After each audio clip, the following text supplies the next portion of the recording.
Bonjour à tous les amis, j'espère que vous allez bien. Cette semaine, je vous présente l'essai de la Porsche 911 type 991 Targa 4S en boîte mécanique. C'est assez rare pour le noter puisque la plupart des modèles 991 sont livrés avec la boîte de vitesse PDK. La Targa, ça fait plus de 50 ans qu'elle existe, ça valait bien la peine que je vous fasse une vidéo dédiée à ce modèle mythique. Dans cet essai, je vais tout vous expliquer sur le modèle Targa de chez Porsche. Ensuite, je vous dirai pourquoi c'est un bon investissement sur le marché de l'occasion. Et ensuite, je vous donnerai mon avis sur son comportement routier. Les amis sur YouTube, n'oubliez pas, c'est chaque vendredi à 17 h. Je vous présente un essai détaillé. Donc, abonnez-vous, activez la cloche. Pareil sur notre compte Instagram, Le Vendeur Automobile. Et n'oubliez pas, maintenant, je propose des formations certifiantes pour les vendeurs automobiles. Donc, si ça vous intéresse, je vous mets le lien en description. Maintenant, place à l'essai. Je vous dis à tout de suite. Today I'ma wake up a new man, driving a new road, develop a new plan. I'll never be blue, man, whatever the view, man. Go to a new beach, give me a new tan. I'ma write down every single thought that goes on my wall. I win, I never fall. I've been gone for a minute, yeah, I had to be free. You want it, I got it, so tell me what you need. I'm unchained, unfazed, and unwilling. It's a new day, new world, we all winning. I'm up late, up early, I gotta get it. Keep working, now we gotta make it. C'est la 7e génération de Porsche Targa que j'essaye aujourd'hui, la 991 Targa 4S. Mais le concept Targa, qu'est-ce que c'est? Il faut remonter dans les années 60 pour comprendre la création du concept Targa par Porsche. En 1965, c'est la fin de la production de la fameuse Porsche 356C cabriolet et Porsche doit trouver sa remplaçante. Deux solutions se présentent alors pour le constructeur allemand. La première, c'est de créer une version découvrable à partir du coupé, et la deuxième, c'est de partir d'une feuille blanche. Et à l'époque, Ferdinand Porsche opte pour la deuxième solution, en tout cas c'est ce qu'il souhaite faire, mais malheureusement, la réalité économique et les normes de sécurité américaines vont obliger Porsche à concevoir une version cabriolet à partir du coupé.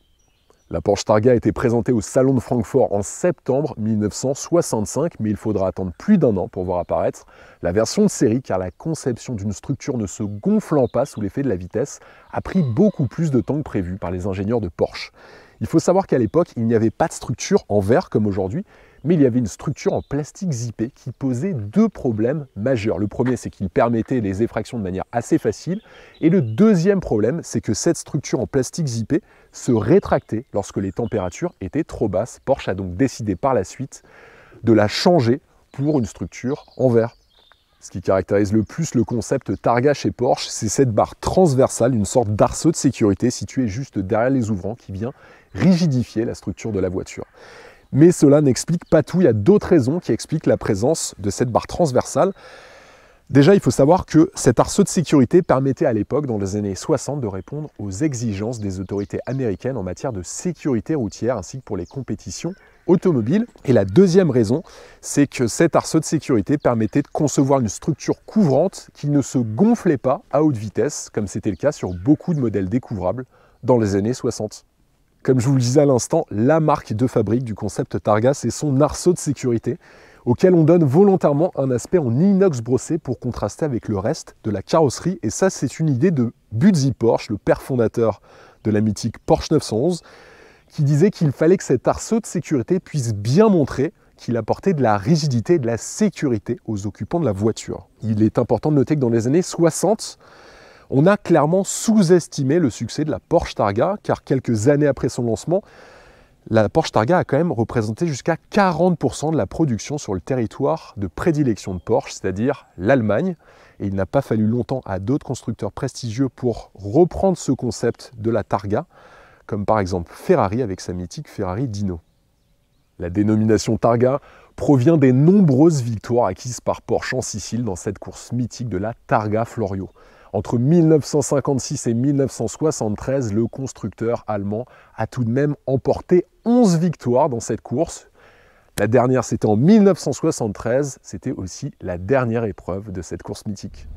Pour résumer, la Targa, c'est un peu le meilleur des deux mondes. On a la sportivité et la rigidité d'un coupé. Et aussi, on peut rouler cheveux au vent, comme dans une version découvrable de la Porsche 911.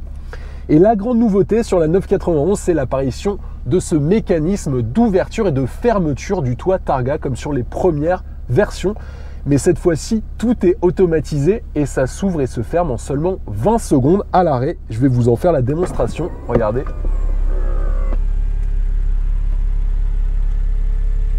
Et en plus, je trouve que le mécanisme est super sexy. Regardez.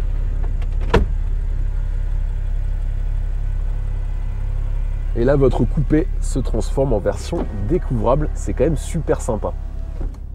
Le toit, de quoi est-il composé? Alors, il faut savoir que vous avez 2 plaques en magnésium qui tendent parfaitement la capote en tissu. Si on va un tout petit peu plus sur l'arrière, la lunette arrière, elle est chauffante avec un verre feuilleté qui est en conception allégée. Et concernant le ciel de pavillon, il y a un revêtement qui est insonorisant, donc vous avez peu de bruit de roulement lorsque vous roulez à haute vitesse avec votre Targa. Et il faut savoir que l'arceau de sécurité de la Targa satisfait aux exigences les plus élevées en matière de sécurité, mais aussi de rigidité de la carrosserie. Au niveau design, on a l'entourage en aluminium de l'arceau, comme je vous le disais, la présence des fentes d'aération, les petites fentes que vous voyez juste ici, et on a aussi l'inscription Targa de chaque côté. Concernant le moteur, on est sur un 6 cylindres à plat, un flat 6 de 3,8 litres de cylindrée qui développe 400 chevaux pour 440 Nm de couple. Il est en porte-à-faux arrière au niveau de sa position, donc il est vraiment tout à l'arrière de la voiture. Les performances sont bonnes, on a un 0 à 100 km/h qui est abattu en 4,8 secondes, une vitesse max de 296 km/h. Vous avez un réservoir de 68 litres dans la 991 Targa 4S. Ce réservoir vous permet de faire en ville, moi en ville avec une 991 S, je fais à peu près 340 km.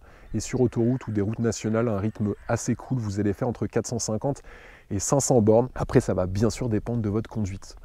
Au niveau de la transmission, elle est aux 4 roues. Vous avez sur la plupart des modèles que vous verrez, quasi 95% des modèles, une boîte de vitesse PDK à double embrayage et elle est automatique. Et sur notre modèle d'essai, on a une très rare boîte mécanique à 7 vitesses. Comme je vous disais en introduction, la 991 Targa 4S peut être un très bon investissement.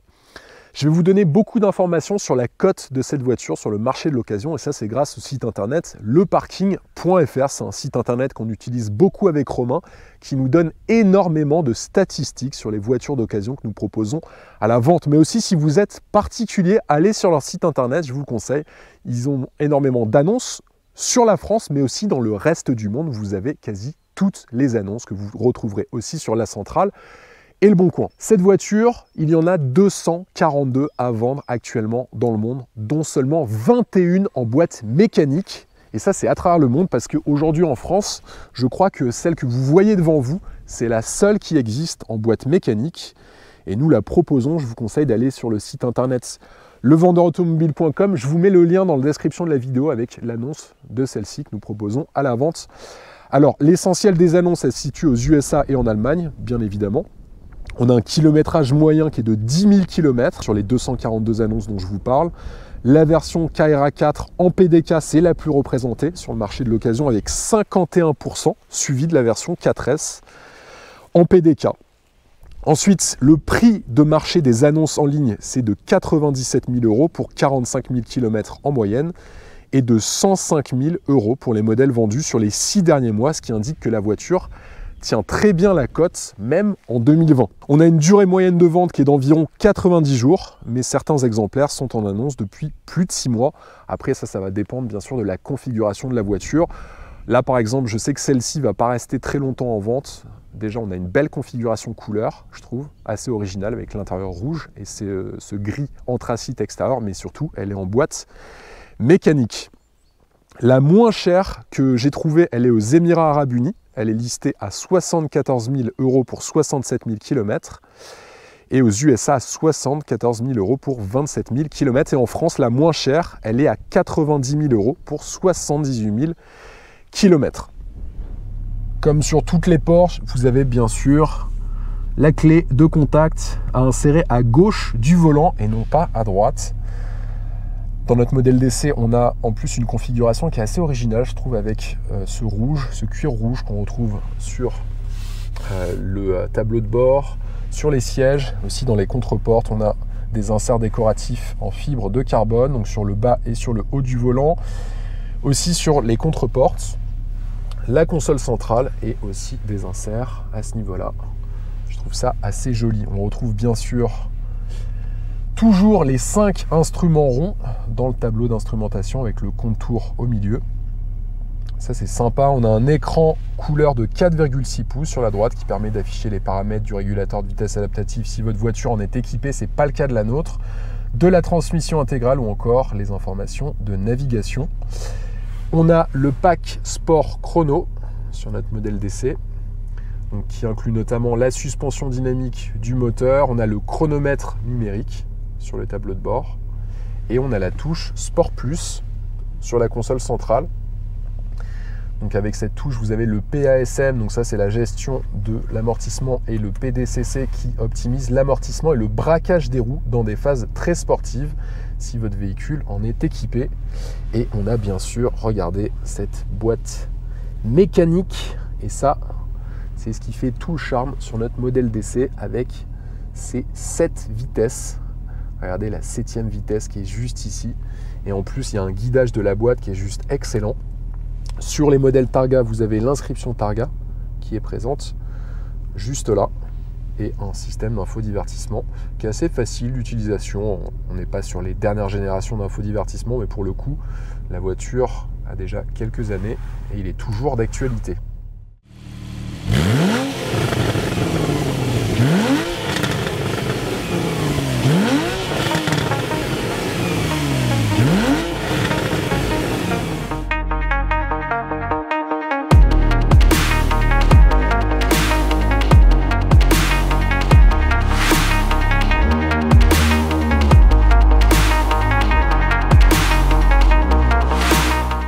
Besoin de descendre pour démonter le toit et le ranger dans le coffre, puisque désormais l'opération est entièrement automatisée et donne lieu à un impressionnant balai.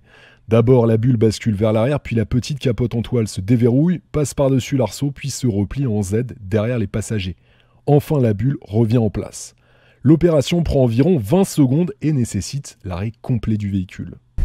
Au volant, déjà, le plaisir, c'est ça, cette boîte mécanique. Vous avez pas mal d'éléments de sécurité, de performance sur la 991. Comme par exemple de série sur toutes les Porsche 991 Targa 4S, vous avez le PTM pour Porsche Traction Management. Ça permet de gérer les forces motrices entre l'essieu avant et l'essieu arrière de la voiture et ça confère énormément de sécurité. En plus, vous avez des consommations contenues. Alors contenu grâce notamment au système VarioCam Plus qui permet de caler les arbres à cam d'admission tout en gérant la levée des soupapes d'admission. Et ça vous permet d'avoir des accélérations phénoménales tout en ayant une consommation contenue. Regardez, là je vais accélérer, je vais me mettre en Sport Plus. On est sur un moteur Atmo, hein.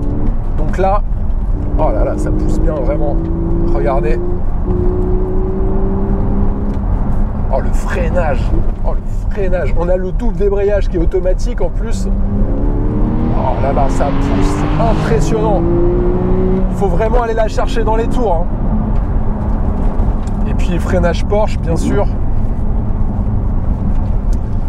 On a le système PASM, c'est le système de gestion automatique de la suspension qui régule en fait avec ce petit bouton que vous avez juste là, la dureté de la suspension et vous permet d'opter pour une conduite beaucoup plus sportive. Aussi, autre élément qui accentue les performances de cette voiture, c'est d'autres options que vous trouverez dans beaucoup de 991 sur le marché de l'occasion, c'est le PDCC, le Porsche Dynamic Chassis Control, qui est un système de régulation anti-roulis dynamique. Ça vous permet vraiment d'accentuer le dynamisme de la voiture dans des portions sinueuses et c'est pas un gadget. Vous avez également le PSM pour Porsche Stability Management, c'est un système ESP que Porsche a développé il y a plusieurs années qui est vraiment beaucoup plus évolué que sur des constructeurs plus généralistes. Et enfin vous avez le PTV pour Porsche Torque Vectoring. Le Porsche Torque Vectoring, en fait, c'est un système qui permet de répartir le couple entre les roues qui en ont le plus besoin et ça c'est pareil. Tous ces éléments font que la Porsche 991 est une arme de guerre sur route sinueuse. D'un point de vue technique, la 911 Targa est basée sur la version cabriolet, ce qui signifie qu'elle adopte la même coque bardée de renforts de structure. Et bien que le mécanisme de toit soit réalisé en matériaux allégés, dont de l'aluminium et du magnésium, la Targa 4S se révèle au final 20 kg plus lourde que la Carrera 4S Cabriolet. Son poids, 1555 kg à vide sur la boîte mécanique que j'essaie aujourd'hui, est par ailleurs supérieur de 90 kg à celui d'une Carrera 4S et de 160 kg par rapport à la Carrera S à 2 roues motrices. Un surcroît pondéral qui se ressent donc surtout dans les portions sinueuses. Le châssis est excellent aussi grâce à l'essieu avant avec une jambe de force McPherson, et à l'arrière on est sur un multibras. Ça confère à la voiture un excellent comportement routier. Et puis on a le poids sur les Porsche. Ah, désolé, faut que je rétrograde. On a aussi le double débrayage automatique sur cette voiture. Ah, ça donne la banane, je peux vous assurer, c'est juste hallucinant. On a 1 tonne 555 sur la balance. C'est 20 kg de moins qu'une version PDK. Je vous le rappelle, on est sur une boîte mécanique sur celle-ci. Je ne vais pas vous dire qu'on voit la différence, mais sur les voitures de sport, on dit qu'il faut se battre pour la recherche du poids le plus contenu possible. Donc 20 kg, c'est toujours ça. Oh, quel plaisir quand vous êtes au volant. Et puis regardez les enchaînements de virages. Là, je me remets en seconde. Je vais sortir assez fort du virage. Et là, j'accélère à fond. Oh là là là là. Ah, ça pousse. Oh là là, c'est fou le freinage. On est vraiment sur un freinage qui ça vous colle. Ah là là, vous avez la ceinture de sécurité à chaque fois qui vous bloque le plexus. Ah, c'est jouissif. C'est hallucinant. Je vous rassure, la vocation sportive de cette voiture ne doit pas cacher la facilité et le confort de son châssis. Les 4 roues motrices associées aux pneus XXL assurent des réactions progressives et mesurées en cas d'excès d'optimisme, et seuls les plus exigeants pourront noter quelques vibrations dans la structure sur les routes les plus dégradées. La Targa 4S avale les obstacles avec une déconcertante aisance et sans jamais brusquer ses passagers. Un tel niveau de confort sur une sportive, c'est rarissime aujourd'hui. Par ailleurs, les remous aérodynamiques sont bien contenus dans l'habitacle, grâce notamment à un déflecteur qui se déploie au sommet du pare-brise, ce qui achève de faire de cette 911 Targa 4S une GT très compétente au quotidien. Un excellent système de freinage sur les Porsche 991. On a livré de série des étriers de frein monobloc rouges en aluminium avec des disques de frein d'une taille de 340 mm à l'avant et 330 mm sur l'arrière, et toujours 6 pistons à l'avant, 4 pistons à l'arrière. Bien sûr, en option, vous pouvez opter pour le PCCB, pour Porsche Ceramic Composite Brake. Ce sont les freins en carbone céramique. Alors, c'est facile de les reconnaître. Vous aurez des étriers de frein qui ne seront plus rouges, ils seront jaunes, et vous avez aussi des disques de frein qui font la même taille sur les 4 roues de la voiture, à savoir 350 mm de diamètre. Alors l'avantage du céramique, c'est que vous aurez une meilleure endurance du freinage et surtout un meilleur mordant.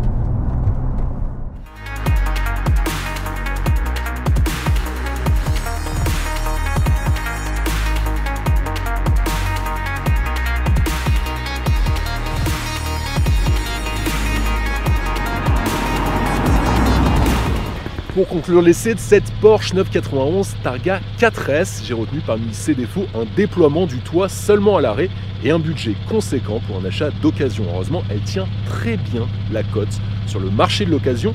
Elle a en plus un look exceptionnel grâce à un charme intemporel selon moi. On a un moteur atmosphérique et en plus c'est le dernier. Et enfin, on a une boîte de vitesse mécanique qui accentue les sensations de conduite. Les amis, sur YouTube, n'oubliez pas, c'est chaque vendredi à 17 h. Je vous présente un essai détaillé, donc abonnez-vous, activez la cloche. Pareil sur notre compte Instagram, Le Vendeur Automobile. Et n'oubliez pas, je propose maintenant des formations certifiantes pour les vendeurs automobiles. Donc si ça vous intéresse, je vous mets le lien en description de la vidéo. Et moi, je vous dis à la semaine prochaine. Allez, ciao!